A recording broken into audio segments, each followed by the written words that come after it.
Do I regret putting color in my locks? Are you gonna take that information and run with it? Are you gonna let it go in one ear and out the other and still fry your hair off?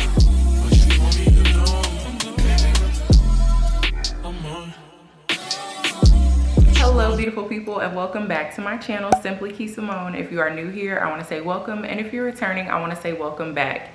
Here on my channel, I make videos all about love, locks, and lifestyle. So if that interests you, then please consider giving this video a big thumbs up, leaving me a comment down below, and also do not forget to hit that subscribe button, turn on your post bell notifications so that you'll be notified every time I post a new video. And also do not forget to slide on over to Instagram, follow your girl at _Kee Samone. That is where you'll catch me posting all my stories when I'm not posting here on YouTube. You can keep up with me, DM me, see what I got going on, all that good jazz. As you can tell by the title of this video, we are going to be talking about coloring locks. We are going to be discussing just some things that you need to know. Like you just need to know. I wouldn't be me, and I wouldn't be, you know, your lock bestie, your lock big sis, if I did not share these tips with you.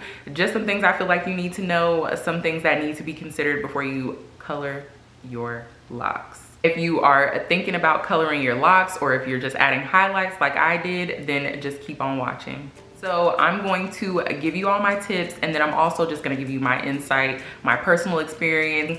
Do I regret kind of, you know, putting the color in my locks, you know, how I'm feeling. But first, I just want to get straight into the tips. Tip number 1, if you are just now starting your locks or planning on starting your locks and you are debating what to do, or if you have starter locks, my suggestion is to either color your locks beforehand or wait until your locks are just a little bit mature. I would say maybe 9 to 10 months down the line. I would not color my locks when they are in their fresh baby stage. They are trying to figure out its form, you know, trying to figure out, you know, what it is that they're supposed to be doing. You know, they haven't started budding yet. You could prolong the process because coloring your hair does change the texture of your hair. It does change the overall chemical makeup of your hair, of your lock strands, well, of your hair strands that are going to be forming into locks. So I would say, please, if you are thinking about it,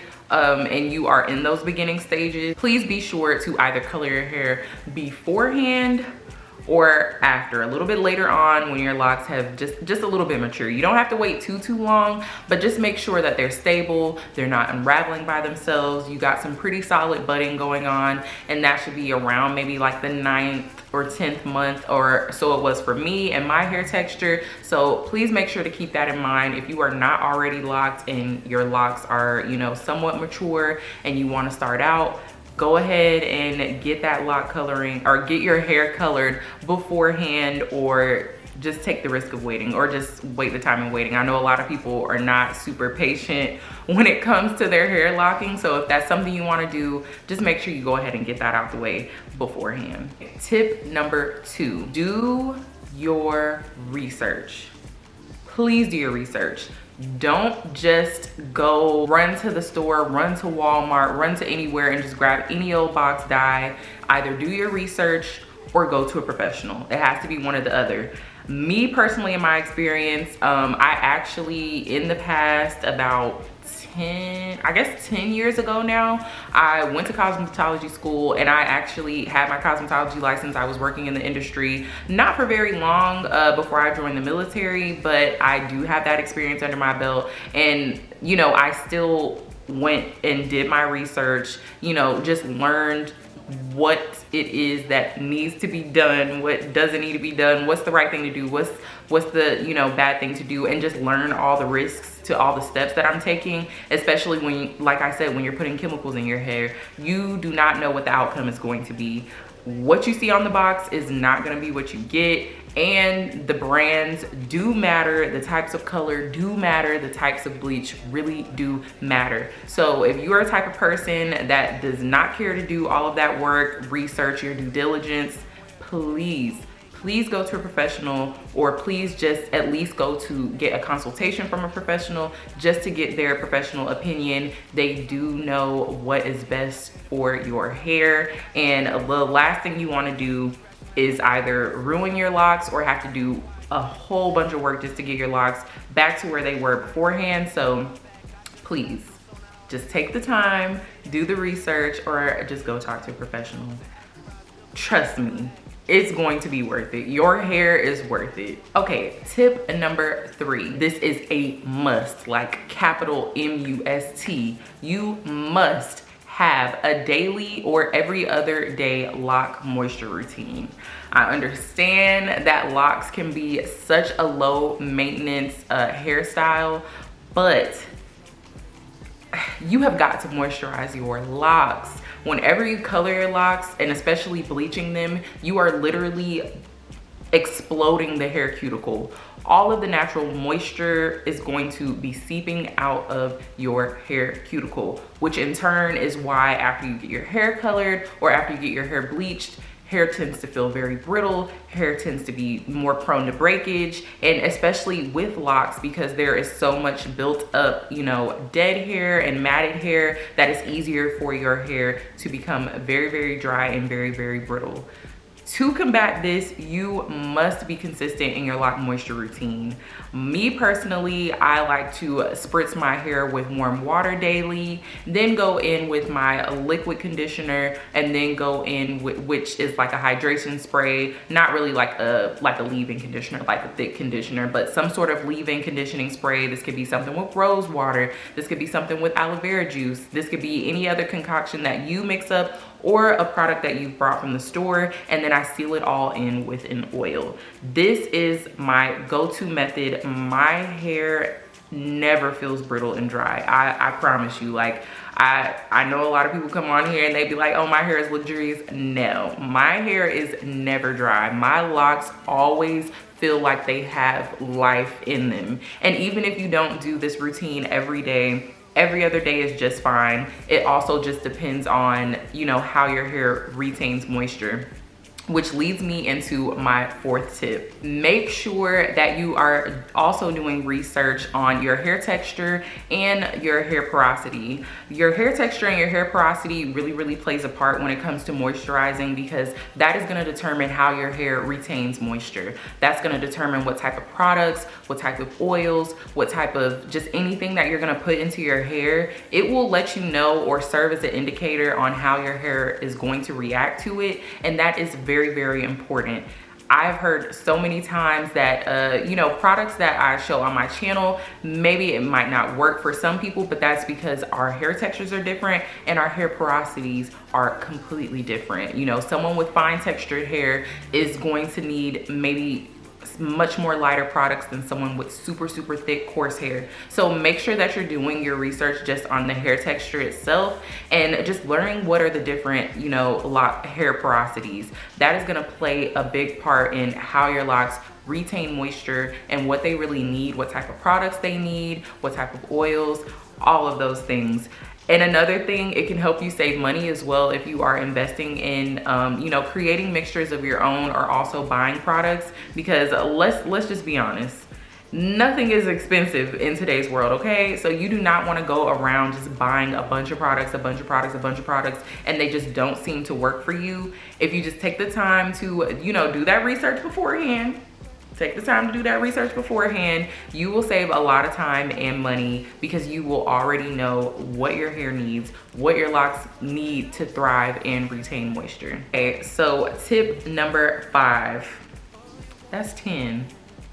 Tip number 5, if you are anyone who is an avid hair colorer, like you like to, you know, adventure into hair color, you like to experiment, make sure that you are giving your hair ample time to recover before, you know, putting color on top of color and bleach on top of bleach on top of color on top of bleach on top of color on top of bleach. Like, chill, baby, chill. Like, I love that, you know, people are experimenting with these different colors and they look so beautiful, especially auburn. Like, I really want auburn locks. Like, that would be like my dream color. But you do have to consider the health of your hair. Coloring your hair, yes, it is, you know, it's a process within itself, but it does take a toll on the integrity of your hair itself, which in turn will take a toll on the integrity of your locks. You can experience a lot of breakage, you can experience a lot of thinning, and that's just something that you can avoid by just being patient and taking the time that your hair needs to recover from every process that it's been through. Please do not think that you can bleach your hair today and next month you can, you know, bleach it again and throw some red on top or throw orange on top or throw black on top. You know, put a little blue in there, maybe a little pizzazz, add a little green. Although it may be, you know, well and cute, just bring it back some, bring it back some. Just think about the long run. I understand, you know, hair is hair, you know, but your locks, if you value them and you value the health of them, please consider just taking the time to allow them to, you know, get back to their, you know, their natural state, get back to, not their natural state, but, you know, just recover from the process of coloring that they've been through, because it may not seem like it, but your locks really go through a lot whenever you're putting them through any type of coloring process. Now, there isn't a set time frame in which you can do this. It's all really dependent upon your hair, just like how I mentioned in the last tip, how different hair textures and different hair porosities, how they, you know, really play a part in hair moisture. You really just have to listen to your locks, you know, wash your locks, make sure that you're evaluating them, and make sure that you're, you know, taking note or keeping mental notes on, you know, how they're looking, how they're feeling, like what is it that they're feeling like, what do the ends feel like, you know, what do your roots feel like, and actually go in the mirror, like look really close up to your strands and just see, like, you know, are they looking really frizzy, are they kind of looking like they're, you know, broken off. Like, just make sure that you take all of those things into consideration, because like I said, there is no set timeline and there is no set rules on, you know, how long to wait. I mean, there are suggested times, but really it is all up to your hair, all up to your locks. So just pay attention to that and you should be fine. Okay, so I did want to go ahead and throw this in here at the end. Do I regret putting color in my locks?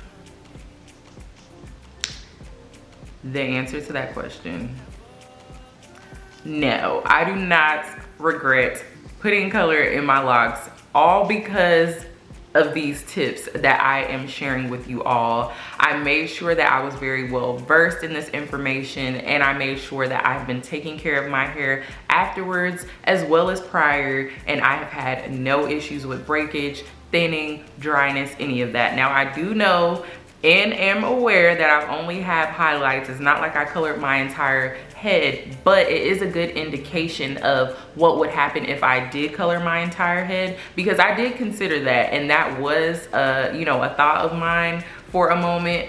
But you know, just knowing how my hair reacted to this process, it was a lot safer for me to start off doing it this way. And then later on down the line, I, you know, will kind of know what to expect. I'll know what my hair reacts best to, and I know what type of moisture routine that I need to keep afterwards in order to keep my hair healthy just the way it is now.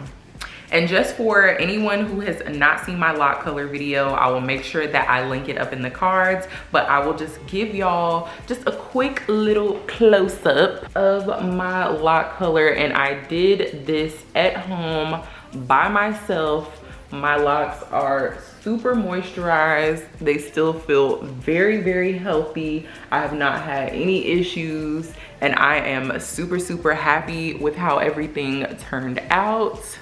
Yes, honey, it's giving. Is it giving? Is it giving? What is it giving? Is it giving fall? Is it giving autumn? Is it giving Scorpio season? Yes, absolutely. So I mean, the proof is in the locks, okay? The proof is in the pudding, okay? So I got the gems. What are you gonna do with that information? Are you gonna take that information and run with it? Are you gonna let it go in one ear and out the other and still fry your hair off? I don't know. We'll see. We'll find out on the next episode of Dragon Ball Z. But anywho, that about wraps up this video. I hope that you found these tips very helpful. I hope that they will help you in your color lock journey. Please drop down in the comments if you are planning on coloring your hair. If you are, what color are you using? If you have any questions that I did not cover in this video that you would like to know, also leave that down in the comments. Please give this video a big thumbs up. Do not forget to leave me a comment down below, and also do not forget to hit that subscribe button. Turn on your post bell notifications so that you'll be updated every time I post a new video. And also do not forget to slide on over to Instagram and follow me there at _Kee Samone. And yes, thank you so much, and I will see you all in my next video.